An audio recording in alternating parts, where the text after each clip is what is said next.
pasak bumi atau yang dikenal juga dengan nama tongkat ali. Tanaman ini sejak zaman dahulu dipercaya dapat meningkatkan vitalitas pada pria. Wah, kok bisa ya?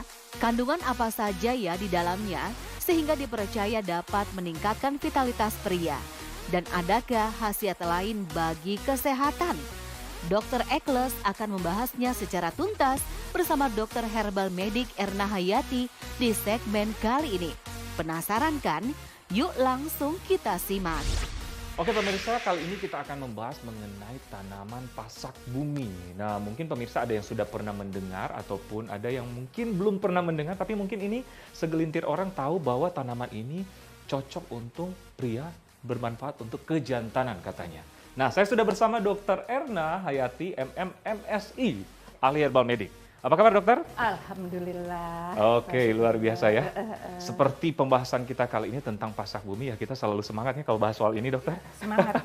Nah, kenapa sih dinamakan pasak bumi atau tanaman apa ya? Tongkat ali. Tongkat ali. Kenapa dokter? Nah, karena bentuk akarnya itu menancap ke tanah bagaikan tongkat.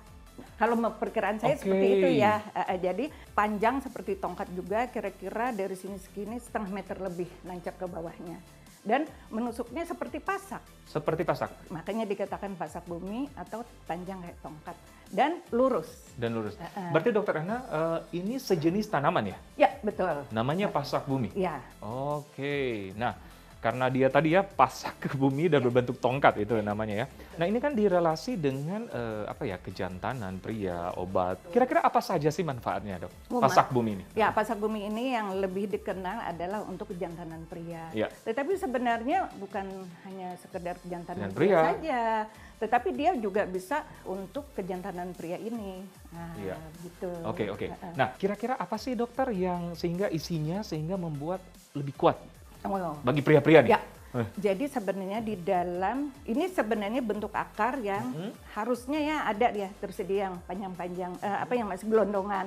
Tetapi kebetulan saya hanya ada sediaan yang sudah diserut. Karena kalau segelondongan itu permukaannya lebih kecil. Kalau ini kalau udah diserut-serut, permukaannya lebih besar sehingga untuk menarik zat aktif yang ada di dalam akar pasak bumi ini bisa lebih cepat. Karena permukaannya tadi ya. Ya, seperti itu bisa lebih cepat dan nanti akhirnya cara pembuatannya pun bisa hanya diseduh saja.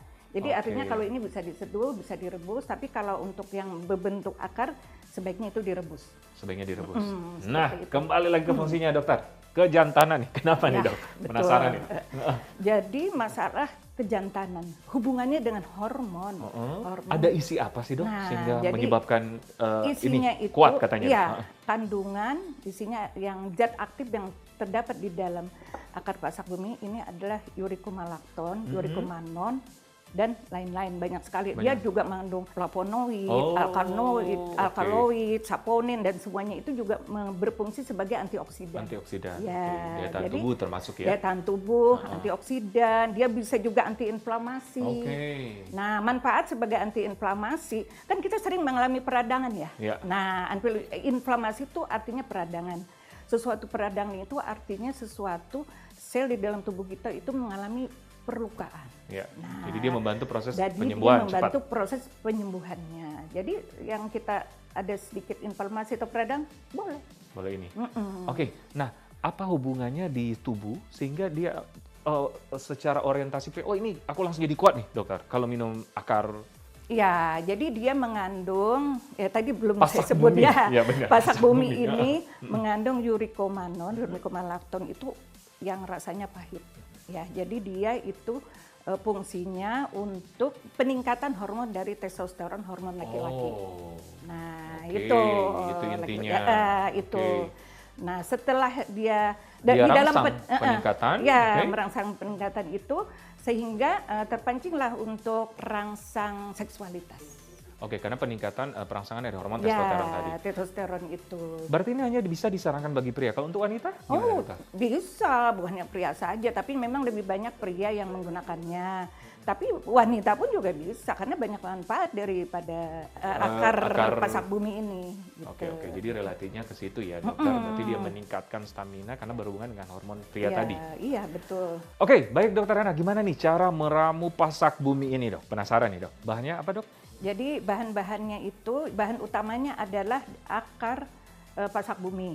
Akar pasak bumi ini ada yang masih gelondongan, boleh direbus. Tapi kalau yang udah diserut ini bisa diseduh, bisa juga direbus ya. Jadi bisa bahan tambahannya bisa ditambah jahe atau gula merah atau ini kayu manis ya? Atau madu. Ya, jadi cara merebus untuk membuat ramuan yang baik dan benar itu direbus sampai mendidih. Boleh jadi sambil mendidih dulu ya? Ya, setelah mendidih lalu boleh dikecilin dengan api kecil. Ini udah mendidih kali ya? Ya, dikecilin dengan api kecil. Udah gitu kita buka ya. Iya. Nah, yang pertama kita masukkan kayu manis dulu. Ini kayu manisnya ya. Kayu manis ini. Nah, kurang lebih 2 batang. 2 batang ya? Ya, 2 batang. Nah, kemudian lalu ditambahkan ini yang sudah diserut tadi ya? Yang sudah dicuci ini. Oke, pasak bumi. Ini ya secukupnya aja ya. Dengan secara empiris itu memang kalau untuk 2 gelas.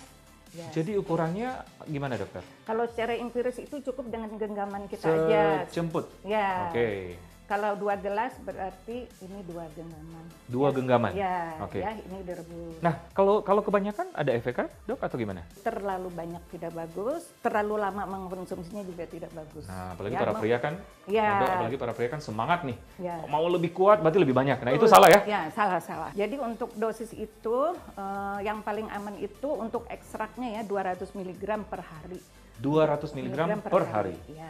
Oke. Jadi tiap hari minumnya. Jadi kalau minum sehari 2 hari aja ya nggak terasa manfaatnya. Oke. Jadi disarankan minum selama berapa lama dokter? Apakah bisa setiap hari? Bisa setiap hari. Seterusnya atau mungkin ada jangka waktu? Oh tidak, ada jangka waktunya. Di dalam penelitian itu ada yang 1 bulan, ada yang 3 bulan, ada yang sampai 6 bulan. Jadi untuk yang infertilitas itu bisa 3 bulan sampai 6 bulan mengkonsumsinya.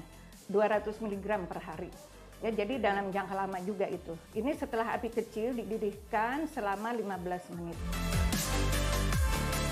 Baik dok, ini kayaknya sudah 15 menit, udah ini ya? Oke, jadi matikan saja. Oke.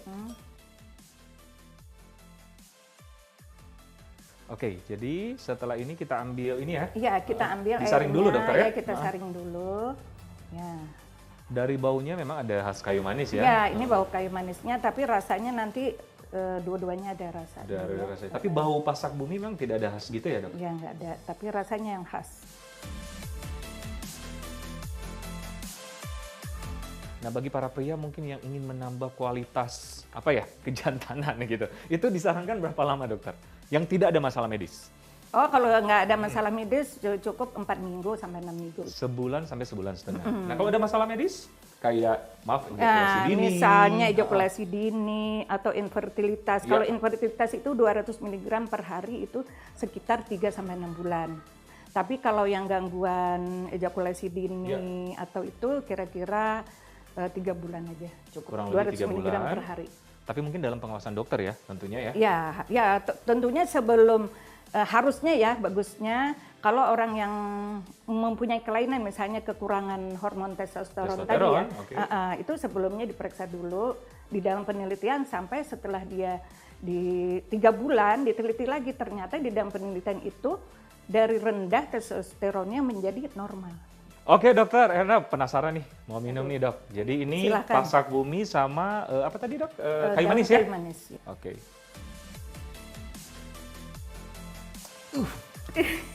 Saya jadi memang sepahit ini ya?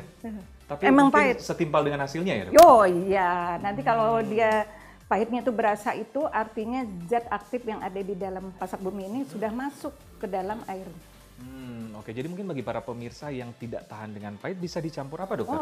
Apakah bisa ditambah madu? gula, bisa ditambah madu, bisa. Bagi yang punya diabetes sebaiknya jangan pakai gula.